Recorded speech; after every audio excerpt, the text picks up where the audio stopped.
Forget the silent white ruins you see in museums today. We are traveling back to the year 125 AD, while the rest of the world still struggled to survive in small villages made of mud and wood. Rome shone like a majestic beacon of white marble and shimmering gold under the intense Mediterranean sun. What you are about to witness is not mere fiction or a Hollywood set. This is a high-tech visual reconstruction of the actual living, breathing heart of one of the most powerful empires that ever existed. They say all roads lead to Rome. This was not just a clever saying. It was a literal geographical reality. In the center of the great forum stood the Miliarium Aureum, the Golden Milestone. From this very point, 80,000 kilometers of meticulously paved roads branched out, connecting everything from the misty hills of Scotland to the distant deserts of the Middle East. If the known world were a human body, Rome was its beating, unstoppable heart. Never before in the history of humanity had so many people lived together in a single urban space. Rome was the first city in history to reach the staggering milestone of 1 million inhabitants. To understand the sheer scale of this achievement, a population of this size would not be seen again until Victorian London, nearly 2,000 years later. The Romans challenged the very laws of nature and engineering to sustain, feed, and house such a massive population. The Emperor Augustus once famously declared, "I found Rome a city of bricks, and I left it a city of marble." And he spoke the truth. You are looking at gigantic temples, massive basilicas of justice, and public squares so grand they would make our modern glass and steel cities look grey, small, and utterly lifeless. Our artificial intelligence has carefully reconstructed the original vibrant colors, vivid reds, deep blues, and brilliant gold leaf that once covered these statues. It was a vision of divine splendor. Let's descend now to the street level, directly into the Roman Forum. In this small valley, the destiny of entire nations was decided. Foreign kings traveled from the edges of the earth just to bow and kiss the emperor's ring. In this very space walked the most powerful men, the greatest orators, and the most brilliant strategists of antiquity. Men like Cicero, Julius Caesar, and Augustus himself. The air here was heavy, thick with the intoxicating scent of absolute power. Observe this sober, imposing building, the Curia, the House of the Senate. This is the birthplace of the very foundation of all modern law and justice. The revolutionary ideas that no one is above the law, that the accused always has the right to a legal defense, and that a person is innocent until proven guilty, all of this was debated, refined, and written down by men wearing white togas on these very marble steps. Looking up toward the summit of the Capitoline Hill, the temple of Jupiter Optimus Maximus gleamed with overwhelming light. Its roof was covered in solid gold. It was so incredibly bright that travelers claimed they could see the reflection of Rome from miles away, long before they even reached the city gates. It was the ultimate visual symbol that the gods themselves protected the eternal empire. During this golden age, Rome guaranteed something unprecedented in human history, the Pax Romana, the Roman peace. For the first time, a merchant could travel safely from Syria all the way to Portugal without the fear of being robbed, using the exact same currency and speaking the same language. Rome brought stability, massive commerce, and immense wealth to 3 continents. This was globalization, thousands of years before the internet was ever conceived. At the center of this urban whirlwind stood the serene temple of Vesta. The sacred flame, which was never allowed to go out, represented the very eternity of Rome. The Vestal Virgins were the most respected and influential women of the ancient world. Surrounding this sacred area were the insulae, the direct ancestors of our modern apartment buildings. These were massive structures, 6 or 7 stories high, forming deep urban canyons. Rome was vertical, dense, and incredibly vibrant, much like the Manhattan of today. Walking through these crowded streets, you would encounter exotic products from every corner of the known world.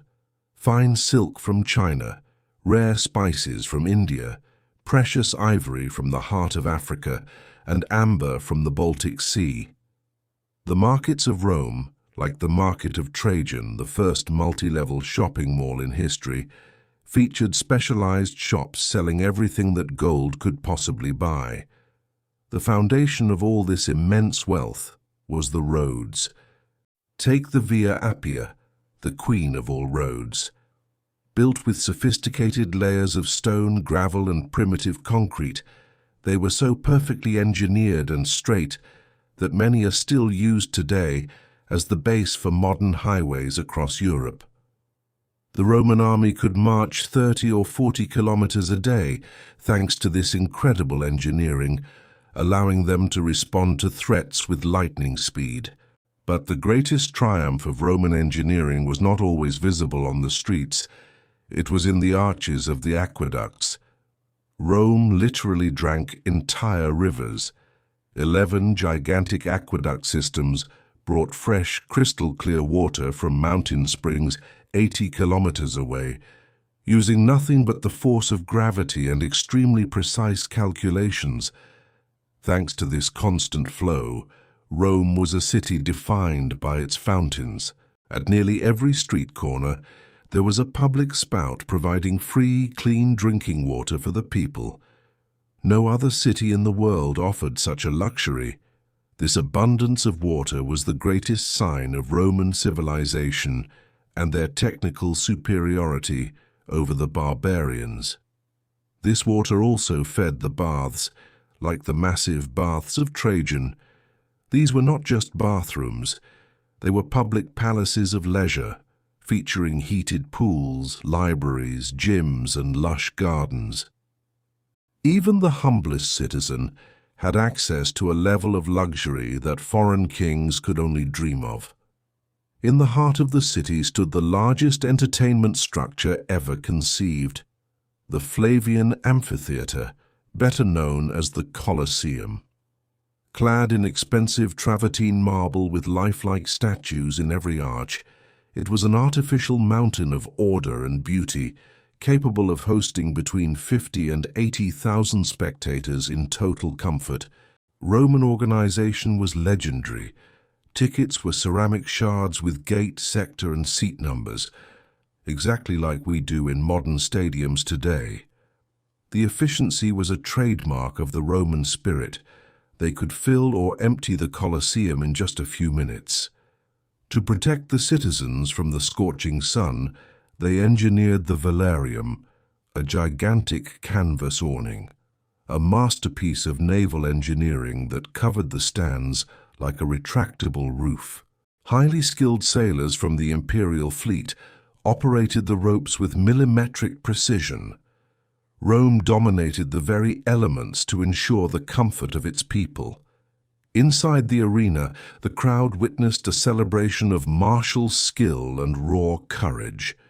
The gladiators were the superstars of their era, men trained exhaustively, admired for their discipline and strength. They represented the fierce warrior spirit that had made Rome the master of the world, to fight, to endure, and to conquer. The Romans weren't satisfied with simple combat. They used hydraulic elevators and trapdoors to create elaborate theatrical sets. If the Colosseum was impressive, the Circus Maximus was truly colossal. It was the largest sporting stadium of all time, with a capacity for over 150,000 spectators. Imagine a quarter of the entire city's population gathered in one place, cheering in unison. The energy inside must have made the very earth tremble. This was the home of the most electrifying sport of antiquity, the chariot races. Chariot racing was pure speed, strategy, and extreme danger. The four great teams, the greens, blues, reds, and whites, divided the loyalties of the city. It was a national passion that united everyone from the lowest slave to the emperor himself. The winning pilots were treated as national heroes. The greatest of them, Diocles, accumulated a fortune so vast that, adjusted for today, it would exceed $15 billion. In the center of the track stood the spina, decorated with massive obelisks brought from Egypt. A powerful message. We conquered the pharaohs, and their sacred monuments are now our decoration. Roman self-confidence was unshakable. High above the circus, Maximus sat the Palatine Hill, the origin of our word palace. This was the exclusive neighborhood of the emperors. It was a complex of residences that looked more like cities within the city, featuring rare marbles, gold-plated ceilings, and magnificent hanging gardens. Here lived the men who held the power of the earth in their hands, names like Domitian, Augustus, and Trajan. From their high balconies, they could look down upon the Circus Maximus on one side and the Forum on the other. They lived literally above the mortals, surrounded by the most refined art the world could produce. These palaces even featured central heating systems under the floors, the hypocaust for the winter, and cooling fountains for the summer. They dined on silk sofas, drinking wines aged for decades, and discussing Greek philosophy and Latin literature. Culture and refinement were just as important as war. Protecting all of this was the Praetorian Guard, the elite troops of the empire. Clad in silver-plated armor and wearing cloaks dyed in the most expensive Tyrian purple, they were the best soldiers in the world. They were hand-picked to ensure that the heart of the empire continued to beat, no matter the cost. Why are the structures of Rome still standing today? The secret is a technological one: Roman concrete, a brilliant mixture of volcanic ash and lime that actually grows stronger over time, especially when in contact with water. While our modern buildings are designed to last maybe 100 years, Roman structures were built to challenge the millennia. They truly built for eternity. The greatest proof of this genius is the Pantheon, the temple of all the gods. Built by the Emperor Hadrian, it still possesses the largest unreinforced concrete dome in the entire world. Nearly 2,000 years later, modern architects still look at it with envy. The oculus, at the top, acts as a divine sundial. To stand inside is not just to be in a building, it is a spiritual experience that connects man, architecture, and the heavens. Rome was not just about brute force, it was about intellect. The city was filled with public libraries with both Greek and Latin wings. Knowledge was deeply valued. Poets like Virgil and Ovid, and historians like Livy, wrote the works that would form the very bedrock of Western culture. They even possessed advanced military hospitals, with surgeons using tools like scalpels and forceps that are shockingly similar to those used in modern medicine today.